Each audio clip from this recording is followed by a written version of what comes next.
जय भारत के साथ स्वागत है आप सभी का आपके अपने news channel the CMM news 24/7 पर। तो हेलो दोस्तों, आज तारीख हो चुकी है 14 जुलाई 2021, दिन हो चुका है बुधवार। तो सुर्खियों में जानेंगे आज की नो नेगेटिव कुछ चुनिंदा और जेन्युइन खबरें। सौरव गांगुली पर बन रही है बायोपिक, जानिए कौन करेगा लीड रोल। ऑक्सीमीटर ग्लूकोमीटर सस्ते होंगे। व्हीकल जल्दी खराब होता है तो सरकार आपका वाहन बदलवाने में मदद करेगी। नीट की एग्जाम को लेकर भी बड़ा अपडेट है, तो वीडियो को पूरा एंड तक जरूर देखिए ताकि आपकी कोई भी इंपॉर्टेंट खबर मिस ना हो। पहली बड़ी खबर, कच्छ में देश का सबसे बड़ा सौर ऊर्जा पार्क स्थापित करेगी NTPC, सरकार ने दी मंजूरी। NTPC कच्छ के रण में देश का सबसे बड़ा सौर ऊर्जा पार्क स्थापित करेगी, सरकार ने इसकी मंजूरी दे दी है। ऊर्जा मंत्रालय के मुताबिक इस ऊर्जा पार्क की क्षमता 4750 मेगावाट की होगी और ये देश का सबसे बड़ा सोलर पार्क होगा। इसका निर्माण NTPC की 100% subsidiary company NTPC renewable energy limited करेगी। देखते अगली बड़ी खबर। तो अगली बड़ी खबर में है ऑक्सीमीटर ग्लूकोमीटर थर्मोमीटर होंगे सस्ते, सरकार ने उठाया ये कदम। कोरोना वायरस की दूसरी लहर के दौरान देश में pulse oximeter, glucometer, BP monitor, nebuliser और डिजिटल थर्मोमीटर की अचानक मांग बढ़ गई है। इनकी कीमतों में आई उछाल के बाद मोदी सरकार ने अब बड़ा कदम उठाया है। इन सभी उपकरणों की कीमतों को नियंत्रित करने के लिए NPPA ने pulse oximeter, glucometer, BP monitor, nebuliser और डिजिटल थर्मोमीटर को ट्रेड मार्जिन रैशनलाइजेशन के तहत लाने का फैसला किया है। इसके लिए इन सभी पर डिस्ट्रीब्यूटर के मार्जिन को 70% तक सीमित रखा गया है। देखते अगली खबर। अगली खबर आई है पाकिस्तान से। इमरान खान ने लॉन्च की पाकिस्तान की पहली स्वदेशी ई-बाइक, हर महीने होगी 4000 रुपए की बचत। पाकिस्तान के पंजाब स्थित एक असेंबलर ने दावा किया है कि उसने पाकिस्तान में स्वदेशी इलेक्ट्रिक बाइक को लॉन्च किया है जो काफ़ी सस्ती है। जोल्टा इलेक्ट्रिक के CEO मोहम्मद उस्मान शेख ने कहा कि हमने अपनी स्वदेशी टेक्नोलॉजी के साथ JE70 ई-बाइक को पेश किया है। इसके लिए हमने कई विदेशी फंडिंग नहीं ली है और ना ही चीनी या किसी अन्य देश के साथ जॉइंट वेंचर किया है। देखते अगली खबर। अगली खबर में है पतंजलि ने छुआ 30,000 करोड़ टर्नओवर का आंकड़ा, 5 लाख लोगों को नौकरी देने का है लक्ष्य। योग गुरु बाबा रामदेव के नेतृत्व वाली पतंजलि आयुर्वेद लिमिटेड ने वित्त वर्ष 2020-2021 में 30,000 करोड़ रुपए के टर्नओवर का आंकड़ा पार कर एक नया रिकॉर्ड बनाया है। पतंजलि पहली ऐसी स्वदेशी FMCG कंपनी बन गई है जिसने हिंदुस्तान यूनिलीवर जैसी बड़ी वैश्विक कंपनियों को भी पीछे छोड़ दिया है।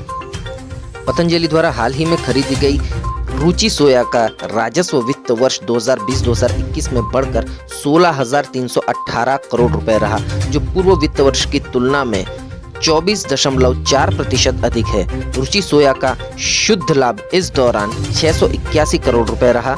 वहीं बाबा रामदेव ने बताया कि वित्त वर्ष 2020-2021 में पतंजलि आयुर्वेद लिमिटेड ने 9,783.81 करोड़, पतंजलि नेचुरल बिस्किट ने 650 करोड़, दिव्य फार्मेसी ने 850 करोड़, पतंजलि एग्रो ने 1600 करोड़, पतंजलि परिवहन ने 548 करोड़ और पतंजलि ग्रामोद्योग ने 398 करोड़ रुपए का टर्नओवर हासिल किया।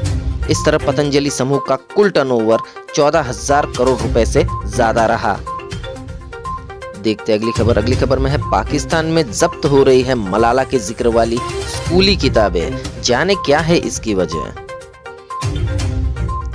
पाकिस्तान के पंजाब प्रांत में प्रशासन ने एक स्कूल की उन किताबों को जब्त किया है जिसमें नोबेल पुरस्कार विजेता मलाला को महत्वपूर्ण शख्सियतों की सूची में शामिल दर्शाया गया था। इस कदम के पीछे ब्रिटेन में रह रही कार्यकर्ता के इस्लाम पर विवादास्पद बयानों के कारण पाकिस्तान की नाराजगी को माना जा रहा है। मलाला सबसे कम उम्र में नोबेल पुरस्कार प्राप्त करने वाली शख्सियत है। मलाला सोमवार को 24 साल की हो गई। उन्होंने उत्तर पश्चिमी पाकिस्तान के प्रांत खैबर पख्तूनख्वा की स्वात घाटी में महिलाओं और बच्चों की शिक्षा तथा मानवाधिकारों की वकालत करने के लिए उन्हें जाना जाता है। चलिए देखते हैं अगली बड़ी खबर। अगली बड़ी खबर में है कोरोना की तीसरी लहर को रोकने के लिए लापरवाही से बचे, PM मोदी ने जताई गंभीर चिंता। मंगलवार को पूर्वोत्तर के 8 राज्यों के मुख्यमंत्रियों के साथ वर्चुअल वार्ता में प्रधानमंत्री ने कहा कि कोरोना महामारी अपने आप नहीं आती है। तीसरी लहर के पहले मौज मस्ती कर लेने की दलील को खारिज करते हुए उन्होंने कहा कि हिल स्टेशनों, बाजारों में बिना मास्क के भारी भीड़ होना और कोरोना प्रोटोकॉल का पालन न करना चिंता का विषय है और यह सही नहीं है। कोरोना प्रोटोकॉल के साथ किसी भी तरह का समझौता नहीं किया जाना चाहिए। अरुणाचल प्रदेश, मणिपुर, मिजोरम और त्रिपुरा में दूसरी लहर के कम होने के बाद नए मामलों की बढ़ती संख्या की तरफ इशारा करते हुए प्रधानमंत्री नरेंद्र मोदी ने इसके संकेतों को समझने की जरूरत है, ये कहा। चलिए देखते हैं अगली खबर में है संसद के मॉनसून सत्र में आर्थिक सुधारों वाले विधेयकों को पारित करवाने पर होगा जोर। कोरोना की दूसरी लहर से प्रभावित अर्थव्यवस्था को पटरी पर लाने के लिए जरूरी समझे जाने वाले कानूनी संशोधनों को लेकर सरकार अब देरी के मूड में नहीं है। मॉनसून सत्र में देश की आर्थिक गतिविधियों को सीधे तौर पर प्रभावित करने वाले 1.5 दर्जन विधेयक पारित करवाने की कोशिश केंद्र सरकार की तरफ से की जाएगी। इनमें दिवालिया कानून मतलब कि बैंक करप्सी कोड में संशोधन शामिल है।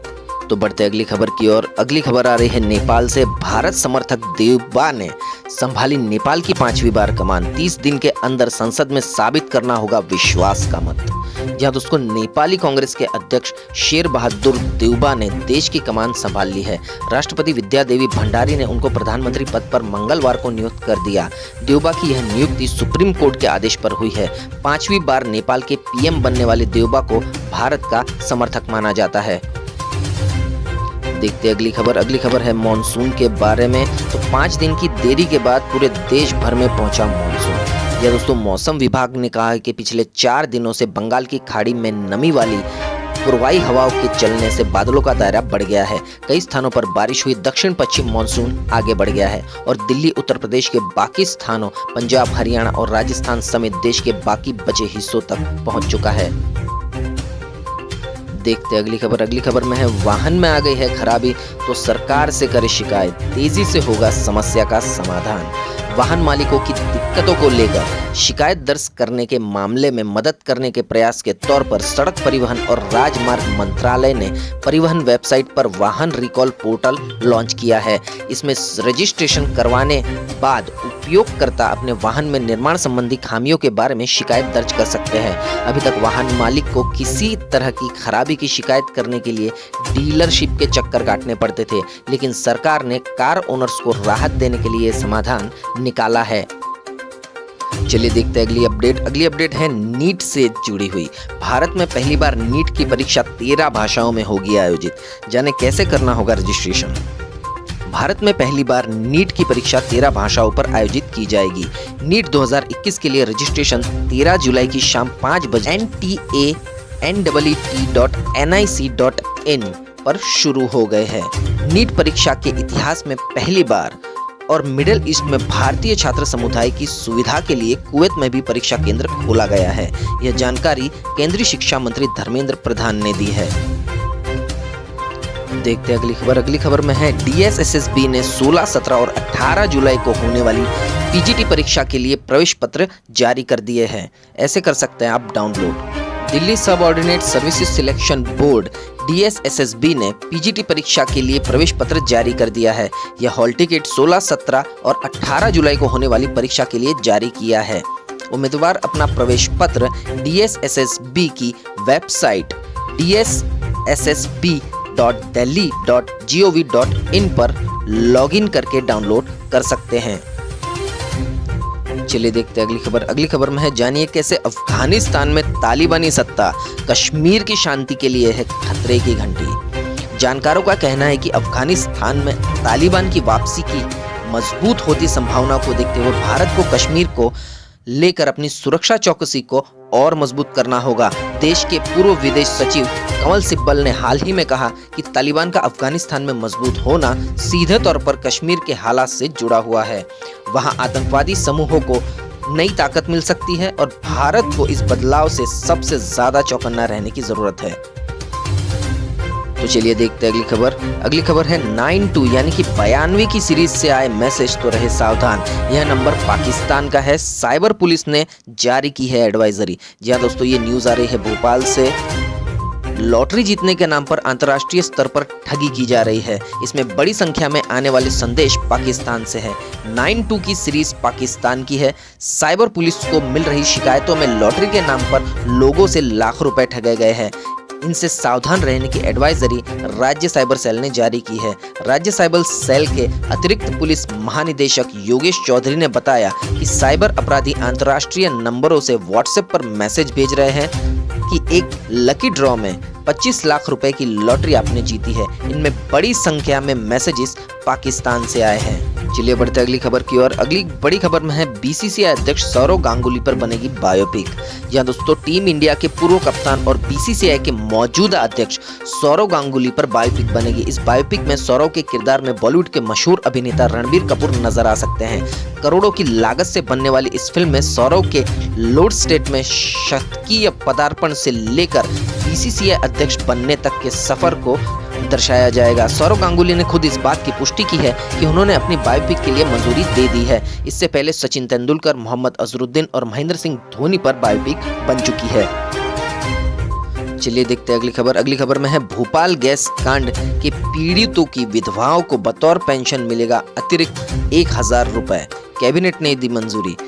भोपाल गैस त्रासदी की मार झेल रही मध्य प्रदेश में पीड़ित विधवाओं के लिए एक राहत की खबर मिली है।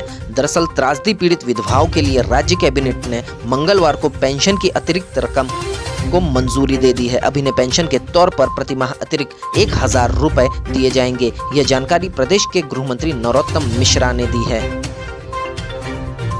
देखते अगली खबर। तो अगली खबर आ रही है एमपी से। एमपी 10वीं बोर्ड का रिजल्ट आज 10.5 लाख स्टूडेंट का आएगा रिजल्ट। पहली बार 100% बच्चे होंगे पास, नहीं बनेगी मेरिट लिस्ट। या दोस्तों मध्य प्रदेश में कोरोना संक्रमण के बीच स्कूल की सभी श्रेणियों की परीक्षा का परिणाम 14 जुलाई शाम 4 बजे जारी होंगे।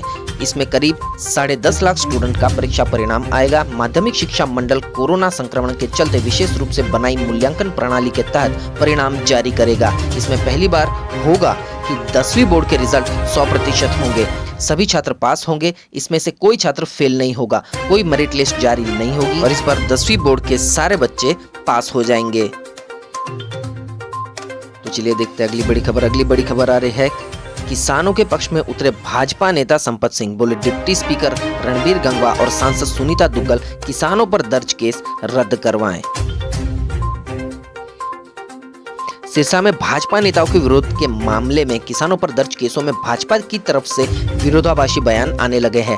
पार्टी के वरिष्ठ नेता और पूर्व गृह मंत्री ने डिप्टी स्पीकर रणबीर गंगवा और सांसद सुनीता दुग्गल से किसानों पर दर्ज केस वापस लेने की अपील की है। इस बारे में पूर्व मंत्री ने किसान आंदोलन की फोटो पोस्ट करते हुए ट्वीट किया है। उन्होंने अपनी ट्वीट में ये कहा है, किसानों के संयम की सीमा बार बार टूट रही है। लंबे आंदोलन में ऐसा हो जाना लाजमी है। किसी पार्टी में किसानों की तरह इतनी क्षमता नहीं है कि ऐसा आंदोलन चला ले। ऐसा सिर्फ किसान ही कर सकते हैं। सरकार को बातचीत के लिए माध्यम खोल लेने चाहिए।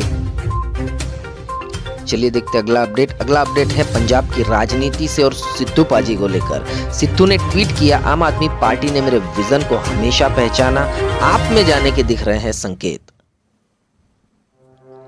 पंजाब के सीएम पर हमलावर कांग्रेस विधायक नवजोत सिंह सिद्धू ने आम आदमी पार्टी की तारीफ करके एक नए सियासी समीकरणों की ओर इशारा किया है। 3 दिन पहले आप पर हमलावर सिद्धू ने अब उसकी तारीफ की सियासी गुगली फेंक कर सबको चौंका दिया है। सिद्धू ने मंगलवार को ट्वीट कर कहा कि पंजाब में विपक्षी पार्टी आम आदमी पार्टी ने हमेशा उनके विजन और काम को पहचाना है। 2017 में बेअदबी, ड्रग्स, किसान और करप्शन के मुद्दे हो या अब राज्य का मुद्दा बिजली संकट का हो या फिर मैं पंजाब मॉडल पेश कर रहा हूं, वो जानते हैं कि वास्तव में पंजाब के लिए कौन लड़ रहा है।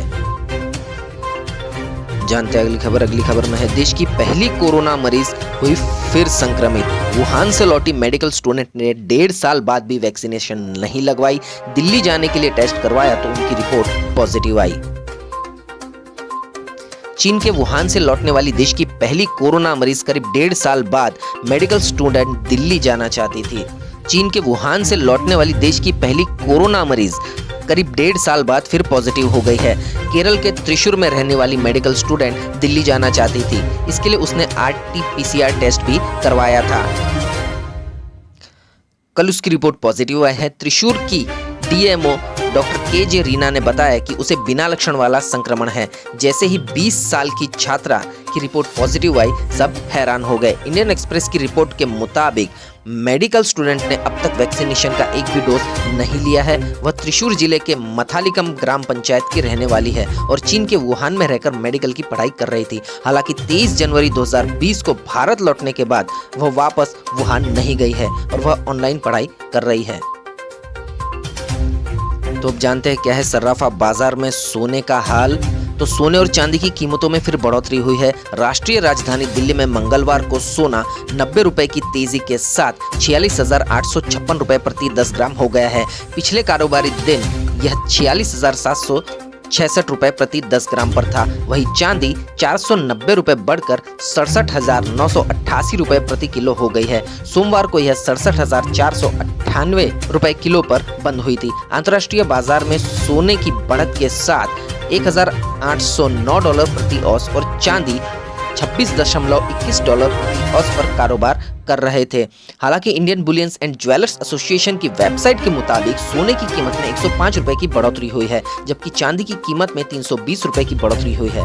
अब 24 कैरेट वाले 10 ग्राम सोने का भाव 47,950 रुपए है, जबकि 22 कैरेट वाले 10 ग्राम सोने का भाव 43,920 रुपए है।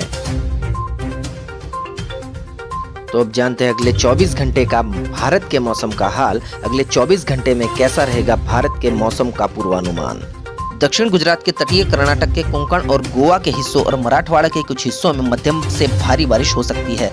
उत्तर पूर्व भारत, सिक्किम, उप हिमालयी, पश्चिम बंगाल, तेलंगाना के कुछ हिस्सों, दक्षिण छत्तीसगढ़, तटीय आंध्र प्रदेश, उड़ीसा के दक्षिणी तट, उत्तराखंड, हिमाचल प्रदेश, जम्मू कश्मीर और पश्चिमी उत्तर प्रदेश के कुछ हिस्सों में हल्की से मध्यम बारिश के साथ कुछ स्थानों पर भारी बारिश हो सकती है। उत्तर प्रदेश की तलहटी, गंगीय पश्चिम बंगाल के कुछ हिस्सों, आंतरिक ओडिशा, दक्षिण मध्य प्रदेश, गुजरात के बाकी हिस्सों, केरल, रायलसीमा, आंतरिक कर्नाटक और अंडमान और निकोबार द्वीप समूह में हल्की से मध्यम बारिश हो सकती है। राजस्थान, मध्य प्रदेश के पश्चिमी हिस्सों, उत्तरी छत्तीसगढ़, तमिलनाडु और लक्षद्वीप में भी हल्की बारिश संभव है। तो आज के नो नेगेटिव ब्रेकिंग न्यूज और टुडे न्यूज अपडेट यहीं समाप्त होते हैं। वीडियो को पूरा देखने के लिए आप सभी का बहुत बहुत धन्यवाद। देश और दुनिया की जेन्युइन और पॉजिटिव खबरें देखने के लिए सब्सक्राइब कीजिए तो CMM न्यूज 24/7 को और बेल आइकन को भी प्रेस कर दीजिए ताकि हर रोज की बड़ी खबरें सबसे पहले आपके मोबाइल पर मिल जाए। तो मिलते हैं अगले न्यूज अपडेट के साथ। आपका दिन मंगलमय रहे। टेक केयर, गुड बाय, जय भारत।